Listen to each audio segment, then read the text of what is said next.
खास पेशकश आदि आबादी में आपके साथ मैं हूं श्वेता एस त्रिपाठी। आज आदि आबादी में उस जगह पर आदि आबादी के अलग अलग रंगों की बात करेंगे जिसे एशिया का सबसे बड़ा व्यापार मेला कहा जाता है। अब आप सोच रहे होंगे आखिर कैसे, तो इस बार 34वें इंटरनेशनल ट्रेड फेयर में महिलाओं को ध्यान में रखते हुए विमेन एम्पावरमेंट की थीम रखी गई है। हर पवेलियन महिला कारोबारियों और उनकी कुशलता को भुनाता नजर आ रहा है। बतौर उद्यमी कैसे महिलाएं अपनी खास पहचान बना सकती हैं, इस बार इसका मौका भी यहां पर दिया जा रहा है।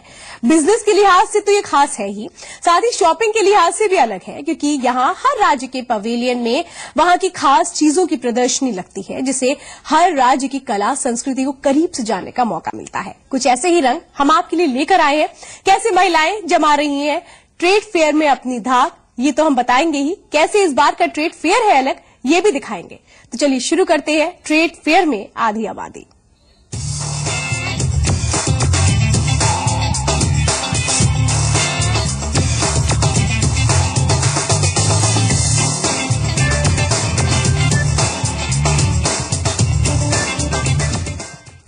जब थीम ही वुमेन एम्पावरमेंट हो तो फिर हर जगह महिलाओं की मौजूदगी बता रही है। अगर मौका दिया जाए तो कैसे वो अपनी अलग पहचान बना सकती हैं, फिर चाहे दिल्ली, पंजाब, गुजरात, महाराष्ट्र, कोई भी राज्य क्यों ना हो। हर पवेलियन में नामी गिरामी महिला उद्यमियों की छाप खास तौर पे देखी जा रही है और इनमें बड़े मैन्युफैक्चरर्स, सर्विस प्रोवाइडर से लेकर बैंकर, डिजाइनर और आर्टिस्ट सभी शामिल हैं।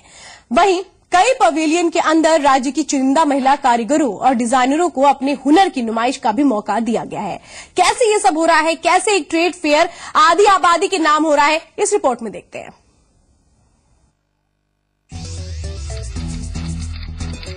औद्योगिक प्रदर्शनी या व्यापार मेला वह मौका होता है जहां एक ही जगह पर हर राज्य की कला संस्कृति से रूबरू होने का मौका मिलता है। हर साल दिल्ली की प्रगति मैदान में इसका आयोजन किया जाता है, जहां व्यापार की भी अपार संभावनाएं देखने को मिलती हैं। हर बार किसी न किसी थीम पर ट्रेड फेयर की शुरुआत की जाती है, जहां हर राज्य अपना अलग अलग पवेलियन लगाता है और उसी को ध्यान में रखते हुए प्रदर्शनी लगाई जाती है। 34th India international trade fair का आगाज दिल्ली के प्रगति मैदान में हो चुका है और इस बार खास तौर पर महिलाओं को ध्यान में रखते हुए यहां वुमेन एम्पावरमेंट की थीम रखी गई है। मेले में थाईलैंड फोकस कंट्री और दिल्ली फोकस स्टेट के रूप में शामिल हुआ है। हालांकि ट्रेड फेयर में बहुत सारे रंग देखने को मिलते हैं, कई बार हैरान भी कर देते हैं। महिलाएं कैसे आत्मनिर्भर बन सकती हैं, इसकी झलक भी यहां देखने को मिल रही है। इसके अलावा अगर यहां आने वाली महिलाओं की बात करें तो उनके लिए शॉपिंग तो एक वजह होती ही है, साथ ही अलग कला संस्कृति को जानने का मौका भी मिलता है। मकसद तो ये रहता है कि यहाँ पर जितने भी हमारे पवेलियंस हैं स्टेट वाइज, वहाँ की हमें जो स्पेशल आइटम्स हैं वो मिल जाती हैं। सेकेंडरी ये है कि थोड़ा सा यहाँ पर आकर सेविंग भी हो जाती है। अगर स्टेट के आइटम्स हम दिल्ली में लेंगे तो वो काफी एक्सपेंसिव मिलते हैं। मेरा तो मेन पर्पज यही होता है। मैंने लखनऊ पवेलियन से काफी कुछ लिया है और राजस्थान में गई थी, वहाँ भी मुझे काफी बांधनी और गुजरात की जो बंदेज की साड़ियाँ होती हैं वो काफी मुझे पसंद है। तो क्योंकि ये एशिया का सबसे बड़ा व्यापार मेला होता है, इसलिए विदेशियों के लिए भी ये किसी रोमांच से कम नहीं होता। ये व्यापार मेला इस बार ये भी बता रहा है कि कैसे महिलाएं भी व्यापार जगत में अपनी पहुंच तेजी से बढ़ा रही हैं। ब्यूरो रिपोर्ट, जी मीडिया।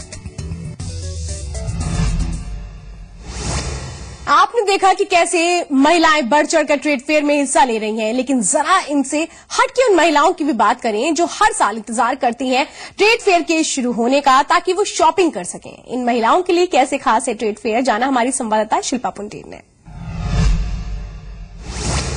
दिल्ली में हर साल लगने वाले ट्रेड फेयर को लेकर लोगों में बहुत ज्यादा क्रेज रहता है। सबसे पहले मैं तस्वीरें दिखाना चाहूंगी। आप देख सकते हैं कलरफुल स्टॉल अलग अलग स्टेट्स की अपने आप में लोगों को अट्रैक्ट करती है।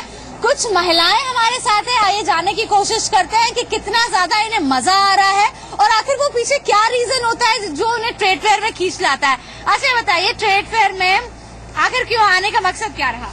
अलग अलग स्टेट्स का देखने में मजा आता है, एंजॉय करते हैं, शॉपिंग करते हैं, बच्चों के साथ बहुत एंजॉय करते हैं। अच्छा, थोड़ा सा भीड़ बढ़ जाती है जब आम जनता डेज होते हैं, तो उसका भी ध्यान रखते हैं? हाँ, तभी तो मतलब हम अभी आए हैं इसीलिए, क्योंकि फिर आगे भीड़ और बढ़ जाएगी। क्या क्या शॉपिंग की?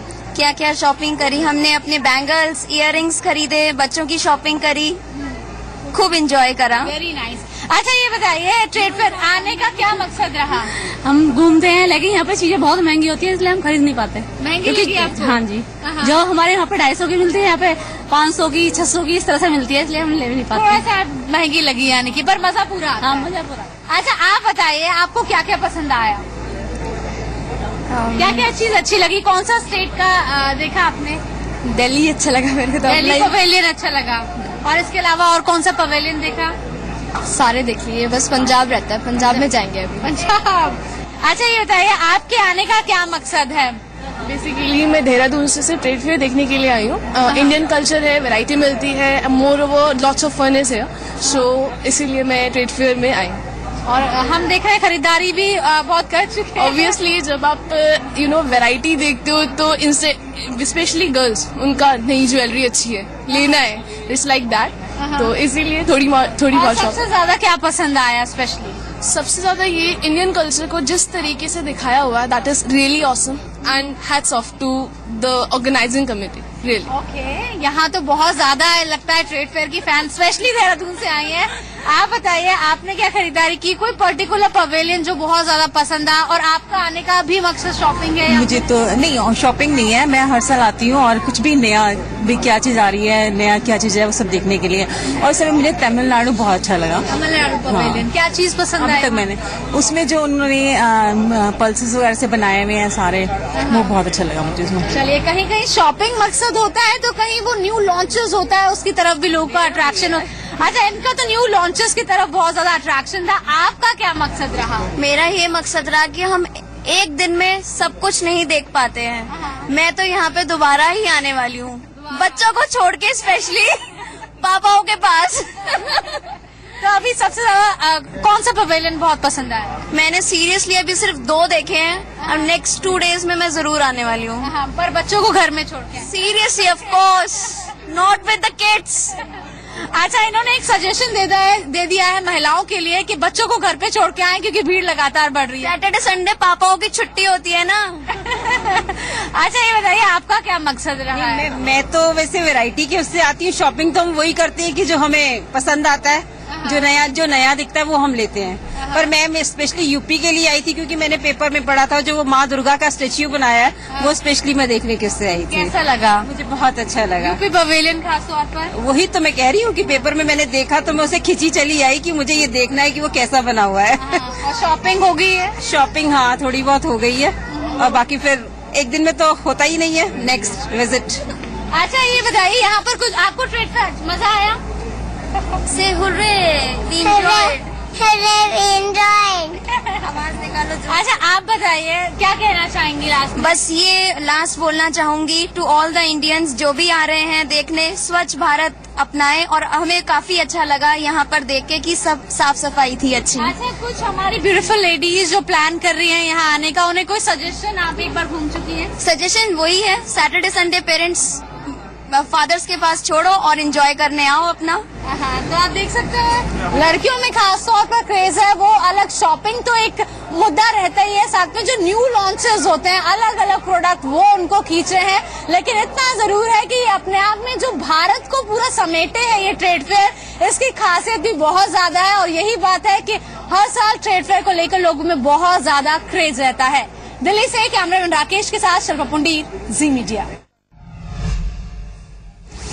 तो आपने देखा कि कैसे महिलाएं एक्साइटेड है इस ट्रेड फेयर को लेकर। शॉपिंग के अलावा इनके लिए ट्रेड फेयर महिला सशक्तिकरण के लिहाज से कैसे इस बार खास है, क्या इन्हें इस बारे में पता है कि इस बार पूरा फोकस महिलाओं पर ही रखा गया है? इसको लेकर राय जानिए कि आखिर कितना शॉपिंग में इंटरेस्ट है और कितना ये जान रही है कि इसकी दरअसल थीम क्या है। इस पर क्या कुछ रिएक्शन है फीमेल्स का, वो भी देखते हैं। हाँ, सभी स्टेटों का सामान देखने को मिलता है और रिजनेबल दाम में भी मिलता है, वो आम दिनों नहीं देखने को मिलता है, इसलिए हम लोग हर साल ट्रेड फेयर जरूर आते हैं। नहीं, घूमना अलग बात है, लेकिन यहाँ जो नई नई वैरायटी मिलती है हर स्टेट का, जो मार्केट में नहीं मिलता, यहाँ मिलता, हर चीज मिल जाती है। मैं एग्जीबिशन एंजॉय करना चाहती थी, ओवर एज हो गई तो कभी कभी मैं पहले बहुत कंटिन्यूसली देखती थी, पर अभी मेरा मन किया तो मैं आ गई, तो मुझे बहुत अच्छा लग रहा है और सब कुछ अच्छा है पहले से, बहुत ब्राइट है एग्जीबिशन, सब कुछ अच्छा बंदोबस्त है। हम लोग हर साल ही आते हैं, मतलब खूब मजा आता है, खूब एंजॉय करते हैं यहाँ पे। और इंटरनेशनल हॉल नंबर 18 तो बहुत ही ब्यूटीफुल था, काफी अच्छा, बहुत कुछ देखा हमने। और राजस्थान, पंजाब, ये सब भी हमें बहुत अच्छा लगा। बहुत सारी की है ज्वेलरी वगैरह, बच्चों के लिए आइटम, कुछ खेल खिलौने राजस्थान से, सरस से भी हमने लिए बच्चों के लकड़ी वाले खिलौने, बहुत अच्छा लगा। हाँ, न्यू चीजें, न्यू आइडियाज और क्या क्या चीज न्यू लॉन्च हो रही है, ये सब चीजें देखने को मिलती है। और भी बहुत सारी नई चीजें जो हम जिससे अवेयर नहीं है, बहुत कुछ यहाँ पे देखने को मिलता है। तो ट्रेड फेयर में आधी आबादी के अलग अलग रंगों से हम आपको रूबरू करवा रहे हैं। दरअसल यहाँ पर शॉपिंग तो हो रही है, लेकिन कई बार शॉपिंग में ऐसी बहुत सारी चीजें देखने को मिलती हैं जो एक अलग तरह का संदेश दे रही हैं। और इस बार कुशन्स भी, जो खास तौर पे प्रिंटेड कुशन है, लेकिन इनमें जिस तरह से कला की गई है वो बहुत बड़ा संदेश दे रही है। ध्यान रखा गया है महिलाओं की खूबसूरती को, उनके गहनों को, और ये बताने के लिए कि किस तरीके से तमाम चीजें उनके जरिए सामने आती हैं। ये एक कुशन के जरिए पता लग रहा है। आप भी ताज्जुब कर रहे होंगे, लेकिन आपको दिखाते हैं हम।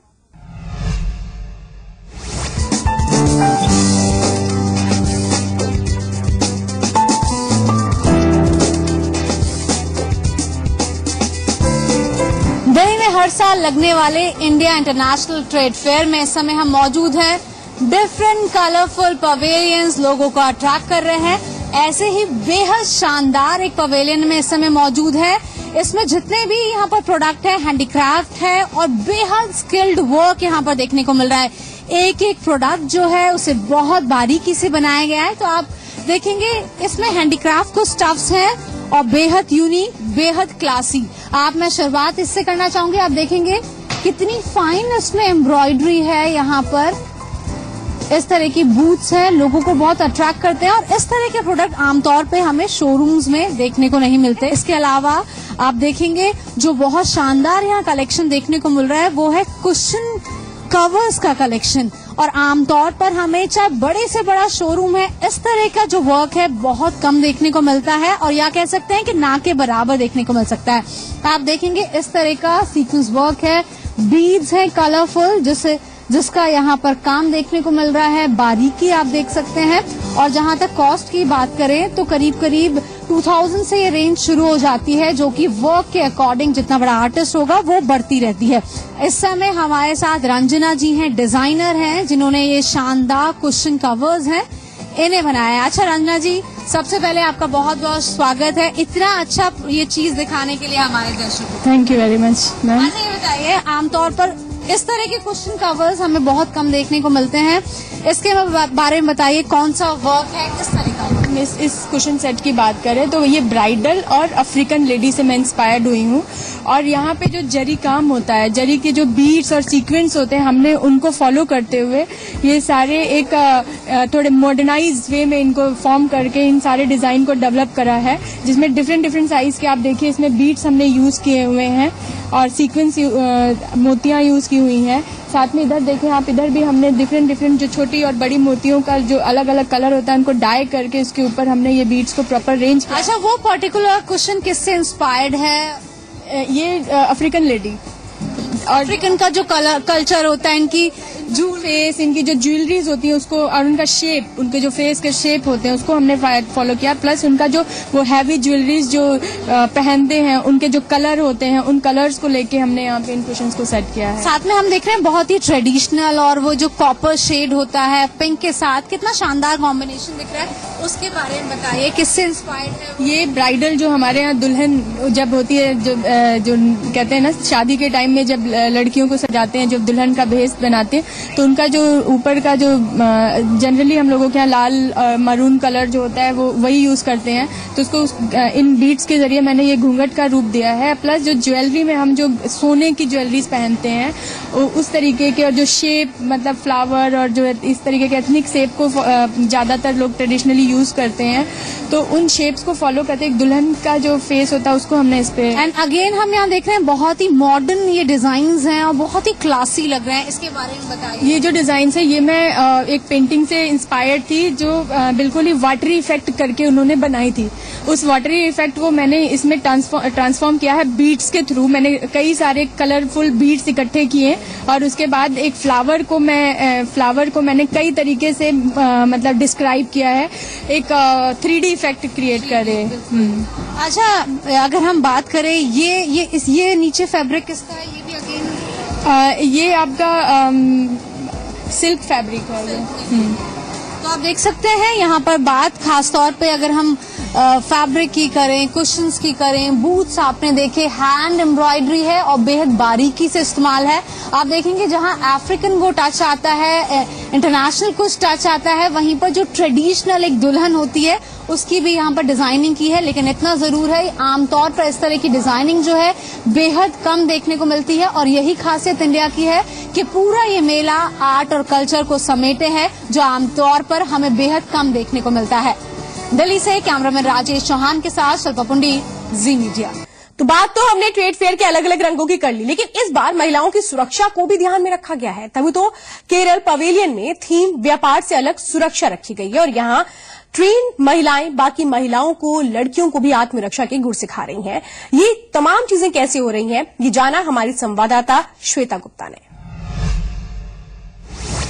Chain snatching, bag snatching, metro bus में छेड़छाड़, ऐसी कई बार चीजें होती होंगी जहां पर आपको लगता होगा कि आपको कुछ सेल्फ डिफेंस टेक्निक्स पता होनी चाहिए ताकि आप अपनी हिफाजत अच्छी तरह से कर सके। तो इस वक्त दिल्ली के प्रगति मैदान में इन सभी चीजों का सोल्यूशन सिखाया जा रहा है। यहाँ पर 10 ऐसी सिचुएशंस की प्रॉपर सेल्फ डिफेंस टेक्निक दी जा रही है और आपको पूरी तरह से तैयार किया जा रहा है कि अगर आप कभी ऐसी अनवांटेड सिचुएशन में फंसे तो आप किस तरीके से अपने आप को प्रोटेक्ट कर सकते हैं, आप किस तरीके से खुद का डिफेंस कर सकते हैं। इस वक्त हमारे साथ अर्चना है केरला पवेलियन में। इस वक्त ये ऑन द स्पॉट सारी टेक्निक सिखाई जा रही है। हम अर्चना से ही जानते हैं कि किस किस तरीके से अगर आप कभी चेन स्नैचिंग हो या बैग स्नैचिंग हो या मेट्रो बस में आपके साथ कोई छेड़छाड़ हो तो आप किस तरीके से खुद को प्रोटेक्ट करें, या खुदा ना खास्ता कभी सेक्सुअल असॉल्ट हो तो आप किस तरीके से खुद को बचाएं, आपके बच्चे के ऊपर कभी मुसीबत आए तो आप अपने बच्चे को किस तरह से बचाएं। हमारे साथ अर्चना है। अर्चना, यहाँ इस वक्त आप कितना मानती है कि सेल्फ डिफेंस टेक्निक्स कितनी इम्पोर्टेंट है?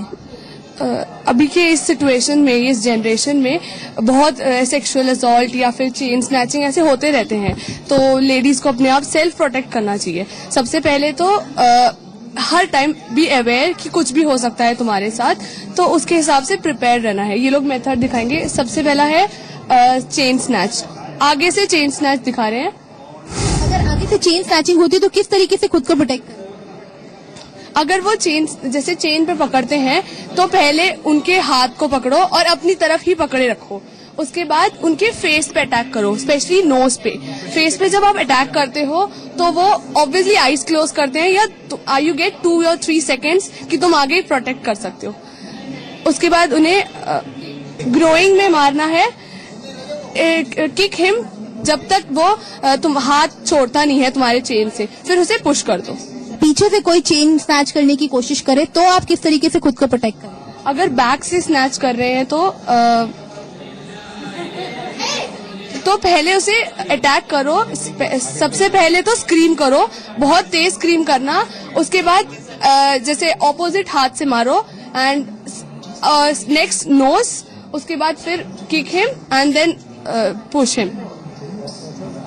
इसके अलावा बैग स्नैचिंग भी बहुत बड़ा प्रॉब्लम है, जो अक्सर लड़कियों के बैग चोरी कर लिए जाते हैं। ऐसे टाइम पे हमें क्या करना चाहिए?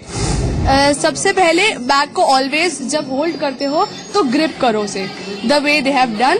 उसके बाद always grip it is a way of making yourself confident.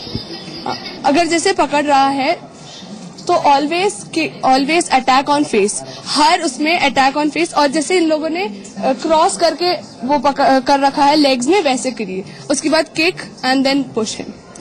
Sexual assault बहुत ज्यादा बड़ी प्रॉब्लम है, बहुत ज्यादा लोगों की, लड़कियों के साथ, कभी स्पेशली छोटी बच्चियां होती हैं उनके साथ ये चीजें बहुत ज्यादा होती है। ऐसे में आपको क्या लगता है कि क्या सेल्फ डिफेंस टेक्निक होनी चाहिए?